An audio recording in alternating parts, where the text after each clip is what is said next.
Naturally, death, unlike life, is what occasionally afforded me episodes of freedom. Uncle Patrick, who had suffered from heart problems since his early 30s, decided to die suddenly while at a convention in Hawaii. Aunt Susie decided he would be buried in Houston. The Arkansas branch of the family all herded into station wagons. Off we went to offer condolences. The best part about such pilgrimages was that I was usually separated from the rest of my family. I was beginning to be perceived as a young man, and a young man needs to slowly be delegated responsibility.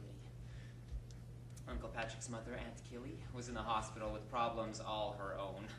Her cherished companion, an irritable poodle named Trina, was in Aunt Susie's care. Trina was just this side of sainthood.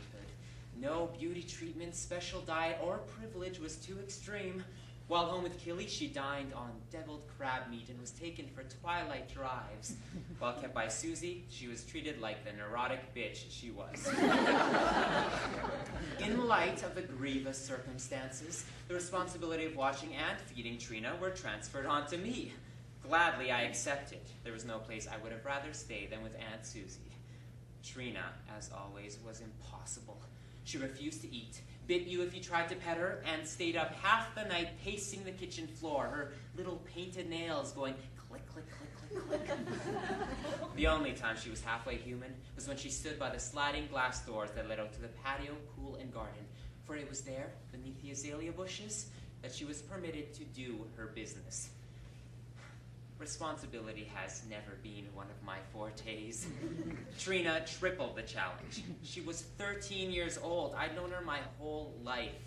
I was very fond of dogs in general, but I had a definite problem for particular poodles. The night before my uncle's funeral, she was clicking to beat the band. Aunt Susie hadn't slept in 3 days. The dog had to be stopped. I considered giving her a tranquilizer, but knew I'd never get her to take it. I boiled some hot chocolate, which I knew she loved, and placed it with several ounces of Kahlua. My scheme worked. She sat on the edge of the couch through the entire run of whatever happened to baby Jane. I was with Kahlua also. Happiness was indeed ours. The next thing I knew, I awoke with the remote control in my hand, the television all fuzzy, and Trina scratching to get out. Groggily, I made my way to the door, opened it. She ran out and peed. I shut it and went back to bed. At 8 o'clock in the morning, my sweet dreams were cut to the quick when I heard Aunt Susie scream in horror out on the patio.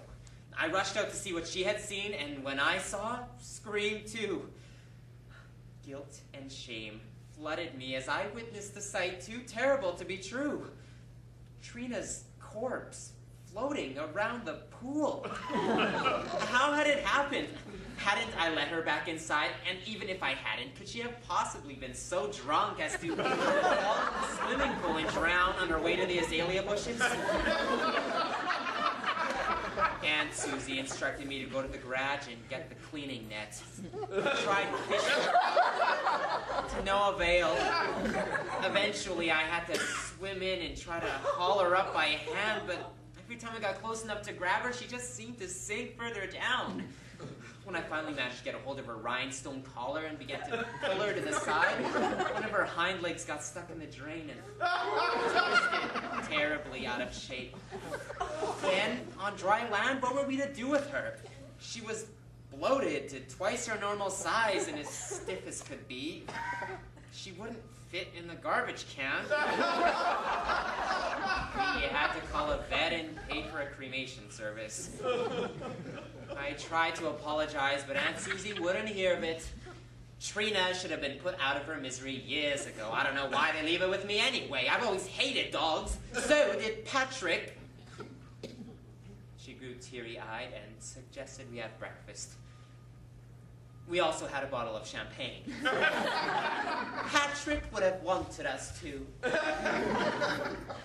Aunt Susie told me she was glad I was there, that she wasn't particularly happy to see the rest of the bunch, but that I was different.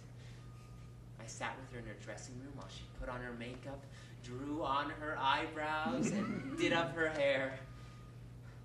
I felt so sad I knew with Uncle Patrick gone, we wouldn't be seeing much of Susie anymore. When the hearse arrived to pick us up, she took my arm and bravely smiled. This isn't going to be an easy day. The funeral was completely upstaged by the Trina tragedy. Even the preacher was more concerned with how Killy would take the news rather than my uncle's soul speeding to heaven. It was decided Killy be told Trina had a coronary. All present swore never to tell the truth. The tale remained intact for years to come. The next day, when we were driving back to Little Rock, I felt homesick, but didn't know what for. I was stuck in the back seat, pressed against the window. I thought about Susie, about Trina, and about life.